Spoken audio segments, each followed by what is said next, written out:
Welcome to SVG-TV News for Saturday, August 6, 2016. I'm Sharon Garraway with the details. A delegation from the United Arab Emirates, UAE, will visit St. Vincent and the Grenadines to meet with Prime Minister Dr. Ralph Gonsalves and other government officials from Tuesday 9th to the 11th, 2016. The visiting delegation will arrive in the state from Antigua and Barbuda on Tuesday, August 9th, and will be led by Director of Commercial and Government Relations, Minister of State Khalid Al-Makani. The other members of the visiting delegation will be from the Diplomatic Attaché of Foreign Affairs, Senior Manager of Commercial, DP World, Senior Operations of DP World, a new renewable energy export, the Vice President of Route Planning and Economics of Emirates Airlines. While in St. Vincent and the Grenadines, the delegation will be involved in a series of high-level meetings. On Wednesday, August 10th, they will meet with Prime Minister Dr. Ralph Gonsalves, Deputy Prime Minister and Minister of Foreign Affairs, Trade and Commerce, Sir Louis Straker, and Minister of Economic Planning, Sustainable Development, Industry, Information and Labour, Camilo Gonsalves. Wednesday's agenda also includes a meeting with the Minister of Transport, Julian Francis, Permanent Secretary of Energy, Land and Seaport Development, Godfred Pompey, and Chief Executive Officer of SVG Port Authority, Bishon John.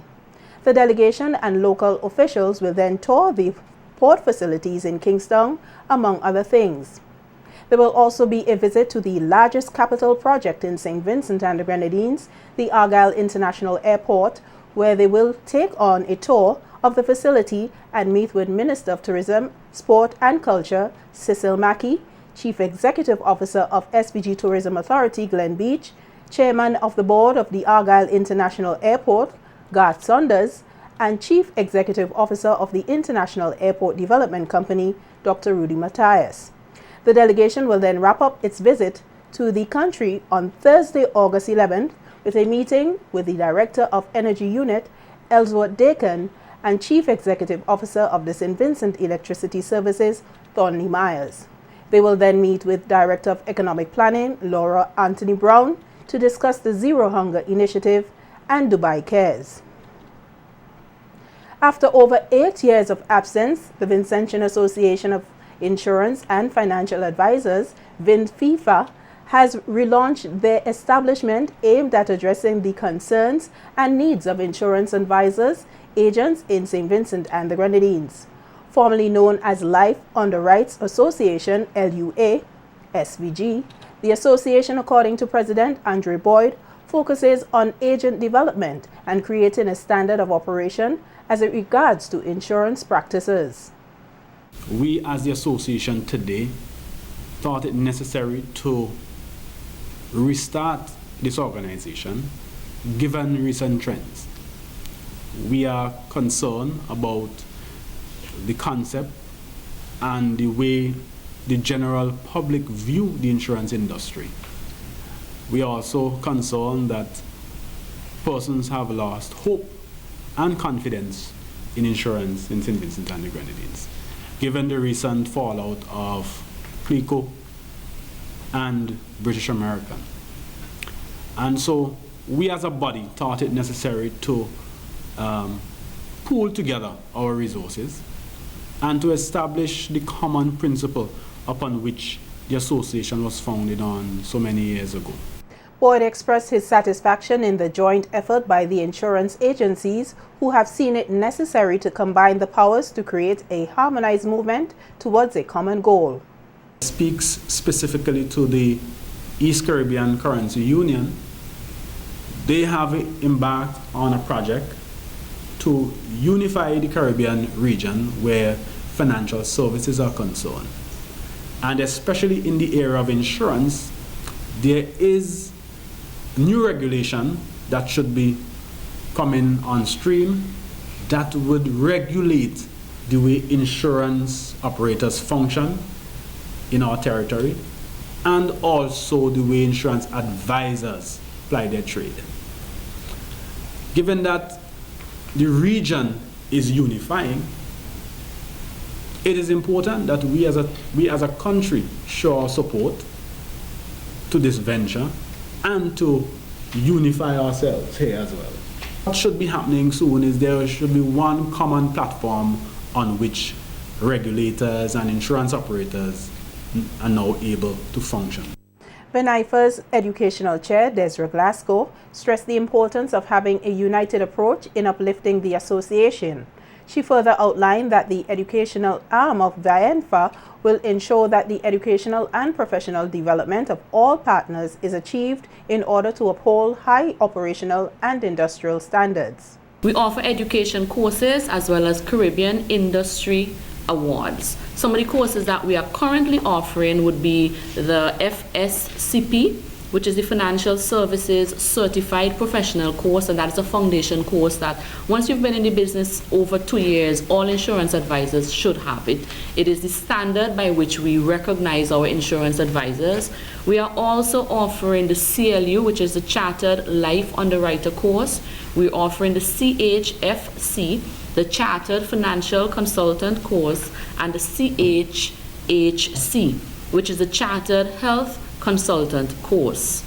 CARIF is also, in the process of bringing new courses on board, so we have a lot to look forward to. We are under a lot of scrutiny now as an industry, and it's essential that we are able to work in harmony with our citizens and with the current diaspora to ensure standards are maintained and that people get back to where they were, being comfortable with the insurance industry. In more news, Prosecutor Adolphus Delplesh is adamant that his office in the Director of Public Prosecutions has followed the rules in apprehending Paul Ahmad Scrub last month. The prosecutor said in an interview that the proper code was followed despite criticism being hurled at him. The sufficiency of evidence comes last because that is applied by the DPP's office.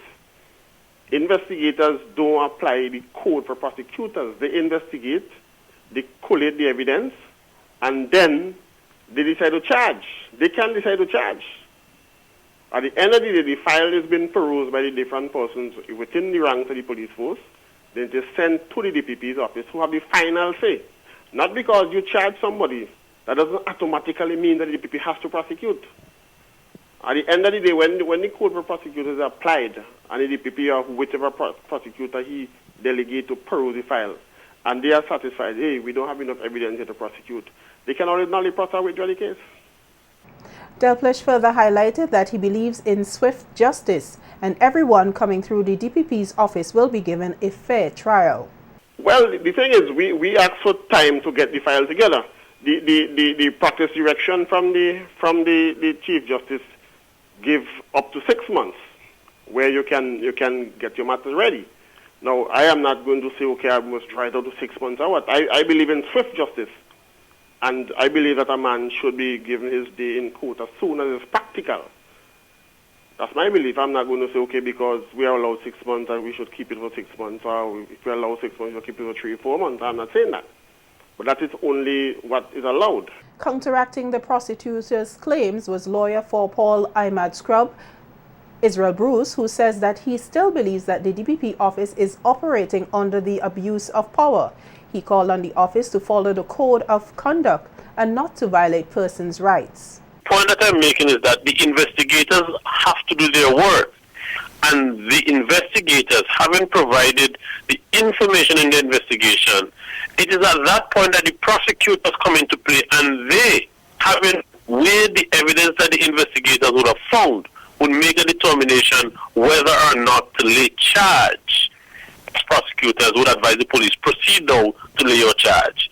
So to say that the prosecutor's code is not for investigators, whereas that is true, I am still sticking to my guns that the prosecutors clearly are suggested by way of their agreement with the investigators that they needed 3 months, that sufficient evidence was not presented to the prosecutors, and to have given the go-ahead to proceed to press charges against Mr. Sprung, to me, is an abuse of process and, in essence, violation of the very code that the prosecutors have indicated that they're supposed to abide by. Calypsonian Paul Ahmad Scrub, who resides in the U.S., was charged with threatening the Prime Minister and his family recently on Facebook.